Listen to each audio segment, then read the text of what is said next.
Before we get into today's episode, I just want to extend a big thank you to everyone who has recently left a written review on Apple Podcasts or given the show a star rating on Spotify. A quick shout out to Happy Colorado Listener, 1971 Guy, Elizabeth G, Carlos, Mike B in NC, SPF Listener, and JJ Aarons, just to name a few. I sincerely appreciate the kind words. Your feedback directly helps shape the topics I cover and motivates me to keep working on making this show better. So if you're enjoying the podcast and haven't yet left a quick written review on Apple Podcasts or a star rating on Spotify, I'd be incredibly grateful if you did. Thank you again for the continued support. And now on to today's episode. Welcome to another episode of the Stay Wealthy Retirement Show. I'm your host, Taylor Schulte, and every week I tackle the most important financial topics to help you stay wealthy in retirement. And now, on to the episode. Last week, well-known finance professor Hank Bessembinder published a new paper titled 100 Years in the U.S. Stock Markets. If his name sounds familiar, it may be because I referenced another paper of his that got a lot of attention in the financial world in an episode last year. The title of it posed a provocative question: do stocks outperform Treasury bills? That earlier paper used data through 2016 and covered roughly 25,000 companies. And the conclusion, as I shared in that episode, was striking. Most individual stocks did not outperform Treasury bills. You heard that correctly. Most individual stocks did not outperform Treasury bills. For anyone unfamiliar, Treasury bills, or T-bills, are essentially a cash equivalent. They're considered one of the safest places to park cash, which is why they're often used as a benchmark for what investors could have earned without really taking on any risk. In fact, if you own a government money market fund in your investment account, there's a good chance that T-bills make up a healthy portion of it. So to recap, after analyzing 25,000 companies from 1926 to 2016, Bessembinder found in his earlier paper that the majority of stocks basically underperformed cash. His new study, the one I'm sharing with you today, updates and extends that original analysis through the end of 2025, finally giving us a full century of data. It now includes nearly 30,000 stocks issued by more than 29,000 companies, and the updated findings are even more striking. So let's walk through what he found. We'll start with why the stock market has been one of the greatest wealth-building machines in history. Then I'll share the one incredible statistic from this study that I think should change how everyone thinks about investing in stocks. And then we'll wrap up with what all of this means for your retirement plan and 3 things you can do to take action. Okay, let's start with the headline numbers because they are remarkable. Over the last 100 years, the overall U.S. stock market returned about 10% per year. Probably not very surprising, since that's the number you regularly hear quoted in the media and in investing books. But what does that actually mean in real life? It means that $1 invested in the broad U.S. stock market in January of 1926 would have grown to more than $15,000 by the end of 2025. By comparison, that same $1 invested in Treasury bills would have grown to only about $25 over that same time period. So $15,000 versus $25. That's the benefit of taking some risk with your investments and staying the course. No risk, no reward. But here's the important part. That 10% return is the return of the overall market. It's the collective result of owning everything. It's the return you got by owning every single stock in the U.S. stock market. When you zoom in and evaluate each of the individual stocks instead, the story starts to look very different.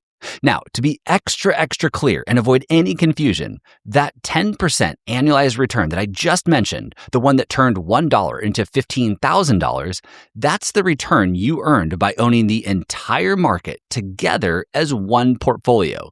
Every stock weighted by size, working collectively. The numbers that I'm about to share are different. These are the returns of each individual stock measured on its own. So according to the study, the average return across all individual U.S. stocks measured was over 30,000%. That sounds pretty incredible, right? Yes, but the median return, the one right in the middle, was a negative 7%. I'll say that again. The median return for the nearly 30,000 individual stocks measured over the past century was a negative 7%. So, how can the average be so high while the median is negative? Well, it comes down to something called positive skewness. Put simply, it means a small number of huge winners pull the average way up while the majority of stocks deliver mediocre or negative results. Think of it this way. If you're in a room with 99 people who each have $50,000 in savings, and then Elon Musk walks in, the average net worth in that room just skyrocketed to billions. But nothing actually changed for anyone else. The median person still has $50,000. On a more complex level, that's essentially what happens in the stock market. A relatively small number of extraordinary companies are doing the heavy lifting for the entire market. In fact, according to the study, only about 48% of stocks generated a positive buy and hold return over their lifetime, fewer than half. Perhaps even crazier, when you compare individual stock returns to Treasury bills over the same time period, only about 41% of stocks beat those extremely safe government bonds. Said another way, if you had randomly picked a single stock and held it for its entire life on the market, there was a nearly 60% chance, a 60% chance that you would have been better off just owning Treasury bills. Now, here's where this gets really interesting. Bessem looks at something called shareholder wealth creation, which is essentially how much value a company created beyond what investors could have earned just holding Treasury bills. So in total, across about 30,000 companies over the last century, that added up to roughly $91 trillion of shareholder wealth. But that wealth was extraordinarily concentrated. In other words, it wasn't spread evenly, not even close actually. Apple alone created about $5 trillion of it. Add NVIDIA and Microsoft, and just those three companies account for roughly 15% of all the wealth the entire U.S. stock market has ever generated. The top 5 companies adds Google and Amazon to the mix. Those top 5 created over 21% of all wealth. And perhaps the most jaw-dropping statistic in the entire study, just 46 companies out of nearly 30,000 created half of all the wealth in the U.S. stock market over the past 100 years. I'll say that again. Just 46 companies out of nearly 30,000 accounted for half of all the net wealth created in the U.S. stock market over the past century. Now, if that feels hard to wrap your head around, here's another way to think about it. If you lined up every stock measured in this study from worst performer to best, the bottom 59%, roughly 17,000 companies, the bottom 59% actually destroyed wealth. In other words, investors would have been better off in Treasury bills than investing in those 17,000 stocks. And it doesn't stop there. The next 37% of companies, nearly 11,000 more stocks, the next 37% of companies broke even with Treasury bills. So when you put those two groups together, this means that more than 28,000 stocks over the last 100 years either experienced negative returns or barely kept up with cash-like T-bills. That leaves just over 1,000 companies, about 3.7% of the total market, that created all $91 trillion of net shareholder wealth over the past century. And the trend hasn't changed in more recent years. In fact, wealth creation has become even more concentrated since his last paper. Back when Bessem studied data through 2016, it took 89 companies to account for half of all net wealth creation. In this updated study, which extends through 2025, it only took 46. Only 46 companies. From 2017 to 2025 alone, NVIDIA generated $4.5 trillion in shareholder wealth.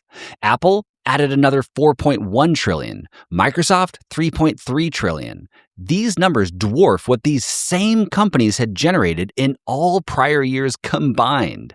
And get this, 19 of the top 30 wealth-creating companies over the past 8 years were not even on the top 30 list through 2016.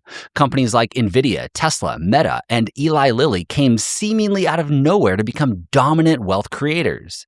Now, in his most recent paper, Bessem raises an interesting and timely question that I think is worth sharing.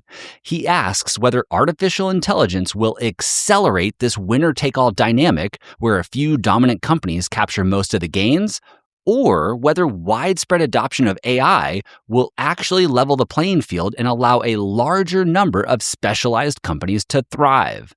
Nobody knows the answer, of course, but the question itself is a good reminder that the future is inherently uncertain, and the companies leading the market 10 years from now might not even be on your radar today. Now, before we get into what this means for your retirement portfolio and discuss 3 actions you can take right now, I want to highlight one more finding from the study because I think it's fascinating.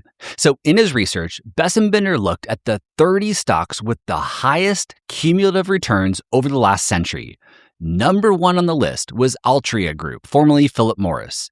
And get this, just $1 invested in Altria in 1926 would have grown to more than $4.4 million by the end of 2025. $1 turned into more than $4 million. Insane, almost unbelievable, actually. But here's what's perhaps even more interesting. Altria's annualized return was only 16.5% per year. Yes, that's strong, but it's not some otherworldly number. It's just 6.5% higher than the long-term average of the US stock market. What this highlights is that the real magic was not just the return itself, it was that it compounded at that rate for a full century. To see how powerful that is, look at the second best stock on the list, Vulcan Materials, which compounded at about 14% per year since 1926. Now, 16.5% versus 14% does not sound like a huge difference, but over 100 years, that gap becomes enormous. Specifically, a single dollar invested in Vulcan grew to a little over $500,000 compared to $4.4 million in Altria stock. So even though the annual return difference was only a couple of percentage points, Altria's ending value was almost 9 times larger. That's the power of compounding. Small differences in annual returns can lead to massive differences in outcomes when they play out over long periods of time. And maybe you're sitting there wondering, but what about the stocks that had the highest annual returns? Haven't there been companies that earned far more than 16.5% per year? Yes, but over shorter time periods. And that's the point. Many of the stocks with the highest annualized returns over 5, 10, or even 20 plus years did not show up on the list of the highest cumulative returns over the full century. In other words, the eye-popping annual winners that your neighbor or coworker loves to tell you about rarely stay on top long enough to dominate over truly long periods of time. Which brings us back to an old investing saying, because in this case, the data really does support it. It's not about timing the market, it's about time in the market. So we've covered a lot of data so far. Now let's bring it back to what this means for you as a retirement saver. First, and probably most obvious, this study makes an incredibly strong case for broad diversification through low-cost index funds. If nearly 60% of individual stocks have reduced shareholder wealth and fewer than 4% of companies created all of the market's net gains, I hope it's clear to everyone that the odds of consistently picking the right stocks are incredibly low. And it's not just individual investors who struggle with this. Even professional stock pickers have a hard time. In fact, the data shows that only about 28% of stocks outperform the overall market over their lifetimes. Think about that. Roughly 3 out of every 4 stocks underperformed a simple index fund. But when you own the entire market through a diversified mix of index funds, you make sure you own all of the big winners. You own the Apples, the Nvidias, the Microsofts, and the next generation of companies that will drive returns in the future, including the ones nobody can identify yet. Second, the research and statistics shared today hopefully help explain why stock picking and concentrated portfolios can be especially dangerous in retirement. If you're still working and adding to your accounts, you may have time to recover from a bad investment decision. But in retirement, the stakes are different. A concentrated bet that goes wrong can do real long-term damage when you're relying on your portfolio to generate income or fund other retirement goals. And in case what I've shared so far is not convincing enough, it's worth adding that 40% of companies in the Russell 3000, which represents about 98% of the entire US equity market, 40% of companies in the Russell 3000 have lost at least 70% of their value and never recovered. 4 out of every 10 publicly traded companies have never recovered. That is not the side of the data you want to end up on in retirement. Lastly, while this study focuses only on U.S. stocks, I think it also serves as a good reminder that international diversification matters. A small group of U.S. mega-cap tech companies has driven a huge share of returns over the last decade. But market leadership doesn't stay the same forever. The winners of one era are often not the winners of the next. And we may already be seeing some of that begin to shift with international stocks as well as a few other asset classes showing renewed strength relative to U.S. stocks over the last year and a half or so. That's why owning stocks across global markets matters. It gives you exposure to wherever the next wave of wealth creation happens to come from. And to me, that's really the bigger lesson in all of this. Successful investing is less about trying to identify the next big winner ahead of time and more about making sure you don't miss it when it shows up. So with all of that, let me wrap this up by sharing 3 practical takeaways that you can put to use right away. Number 1, if you own individual stocks, especially a concentrated position in a single company, let the study be a reason to take a hard look at whether it still makes sense for your retirement plan. And yes, that does include employer stock as well. The data is pretty clear. When a large portion of your wealth is tied up in just a few companies, the odds are not in your favor. Number 2, resist the urge to chase recent winners. 19 of the top 30 wealth-creating companies over the last decade were not in the top 30 over the prior 90 years. In other words, the market's biggest future winners are probably not the names everyone is talking about today.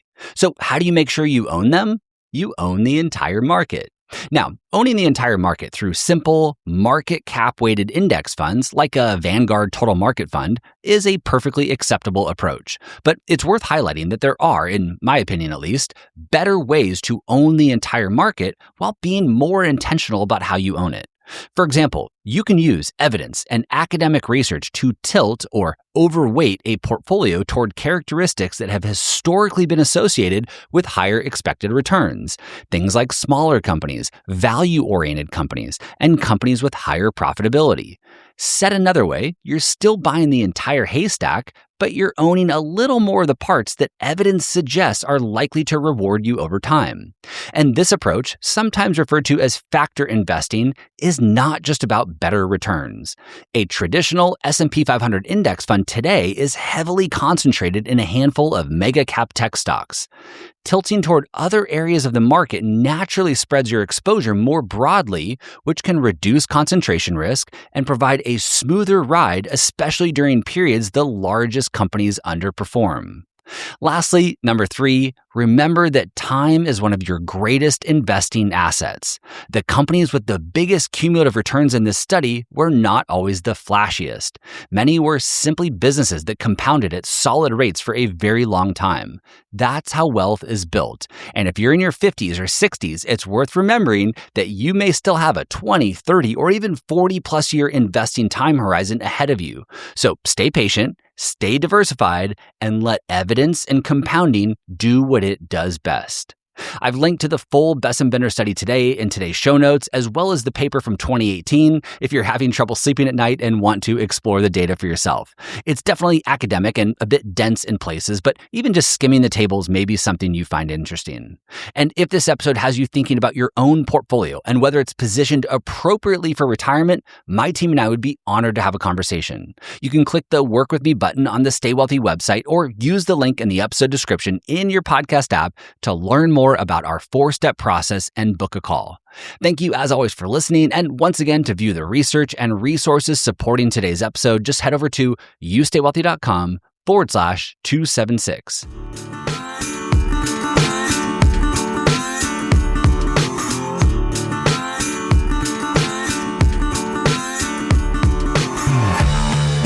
This podcast is for informational and entertainment purposes only and should not be relied upon as a basis for investment decisions. This podcast is not engaged in rendering legal, financial, or other professional services.